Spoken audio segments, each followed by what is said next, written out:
I almost didn't go. 10 years is long enough for a man to decide he's made peace with how his class remembers him, and long enough to find out he hasn't. Vantage Reach Station held its reunions in the observation concourse, a long curved gallery of glass looking down on the blue turn of Earth, sunlight pouring through in a wide gold band that moved across the floor like a slow clock. I stood near the edge of it in a jacket I'd pressed myself, holding a drink I wasn't going to finish, watching men and women I'd trained beside walk past in dress uniforms with bars and clusters I never earned. I'd washed out of officer track in my second year. Reeve Talbot had made sure everyone remembered it. The diagnostic I failed under pressure, the console I froze at, the instructor's voice saying, "Reyes, step aside. Let someone who can do this." Reeve wore a commander's insignia now. He found me within 20 minutes. "Callum Reyes." He said my name like he was checking it off a list. "Still turning wrenches, I hear. Dock maintenance." He said it the way you'd name a disease. "Someone has to keep the ships from falling out of the sky," I said. "Good to see you too, Reeve." He laughed, and the small crowd around him laughed with him, the way people do when they're relieved not to be the joke. I didn't mind it as much as I once would have. I had somewhere else my mind kept going, to the woman standing near the far viewport, in gray formal dress, with 3 of her own people flanking her at a careful, deliberate distance, the kind of distance that means, "Don't presume." Ilvara. Her skin held the deep black brown of the Karasi royal line, threaded through with fine copper filament markings that caught the sunlight and moved faintly when she breathed, like something under the surface was alive. Her eyes were storm gray, level, unreadable to anyone who hadn't spent 8 months learning to read them. Her hair was dark auburn, bound back in the formal court style. She was, by any measure in that room, the most powerful person aboard the station, and not one of them knew it.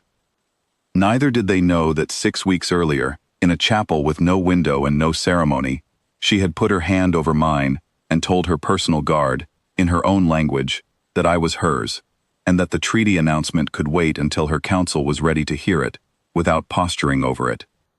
"Let them meet the man first," she'd said. "Not the politics of him." So I hadn't told anyone, not Reeve, not the reunion committee. I'd come alone, and she'd come as a diplomatic observer, touring the station's new relay array, and we had agreed, without needing to say it twice, that we would stand in the same room and not look at each other too long. We had met the way most unlikely things start, by accident, on a supply run I shouldn't have been assigned to, and she shouldn't have been aboard for. Her transport had a cooling fault the Karasi engineers couldn't diagnose, because they'd been trained to trust their instruments before their hands. I found the fracture by feel, in the dark, after the diagnostics failed twice, the way I'd learned to find things after the academy taught me I couldn't be trusted with a console. She asked me, afterward, why I hadn't waited for the readout to confirm what I already knew. I told her some things you feel before a screen agrees with you. She looked at me the way no one at that academy ever had, like the answer mattered more than the rank of the man giving it, or whether he had one at all. Her guard captain, a broad-shouldered Karasi named Vesk, watched me the way he'd watched me since the day he learned what I was to her, like a debt he hadn't decided whether to collect. He didn't think a station mechanic belonged anywhere near his queen. He'd said so, once, in front of her, and she had let the silence sit until he understood he wouldn't say it twice. Reeve was still talking, something about promotions, about a corvette command, about how some men just weren't built for the bridge. I nodded in the places where nodding was expected, and kept half my attention on the concourse's status board, because 10 years of maintenance work does that to you. You never stop reading a room's systems, even at a party. Which is how I caught it before the alarm did. A flicker in the deck lighting, a half-second stutter in the gravity plating under my boots. Barely enough to notice, unless you'd spent a career walking on decks that lied to you before they failed. Life support's compensating for something, I said, mostly to myself. Reeve smiled like I'd told a joke. Maintenance man hears ghosts in the walls. The lights dropped a full second later. Not out, but amber. Emergency amber. And the concourse's soft chime turned into a klaxon. Atmospheric processing fault. Deck 7 relay.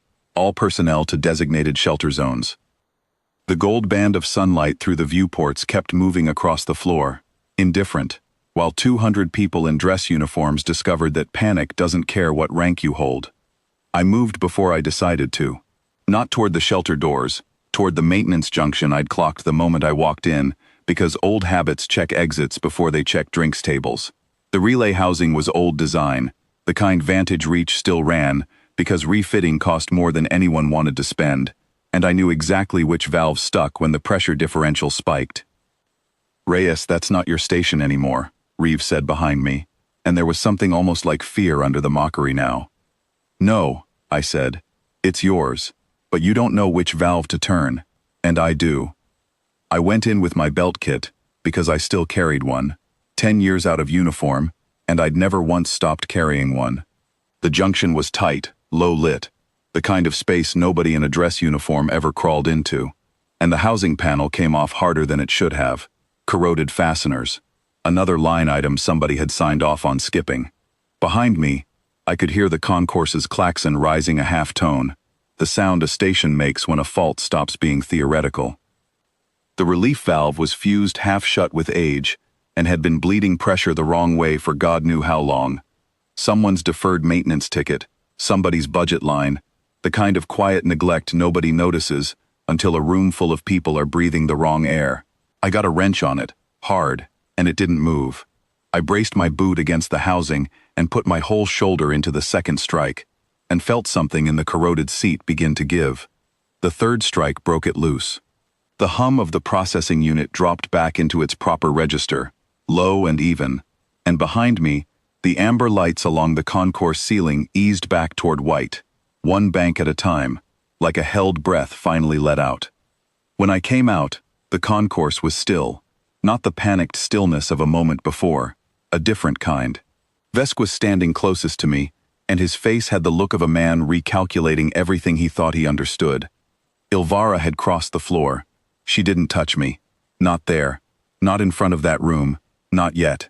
But she stood close enough that no one could mistake the fact that she'd crossed it.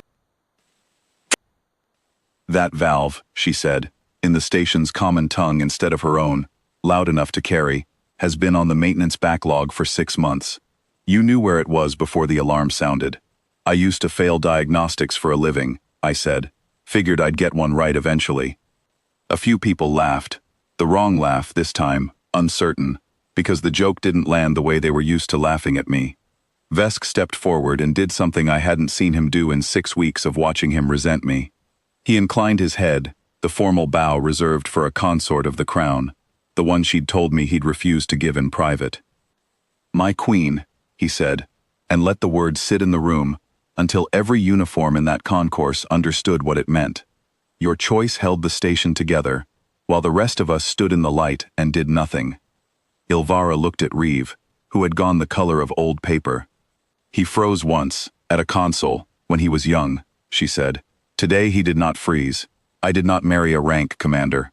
I married the man who fixes what everyone else has stopped looking at." Nobody laughed at all after that. She didn't kiss me, didn't take my hand.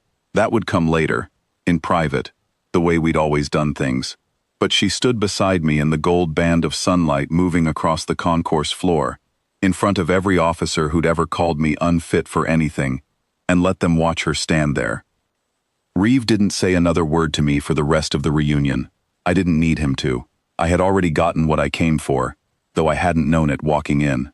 Not vindication, not rank, not the satisfaction of watching a man eat his own mockery. Just this, a queen who'd chosen the valve I'd know how to turn, in a room full of people who'd spent a decade deciding I'd never turn anything that mattered again. "I still have the wrench. She asked me not to replace it with something finer, and I never have."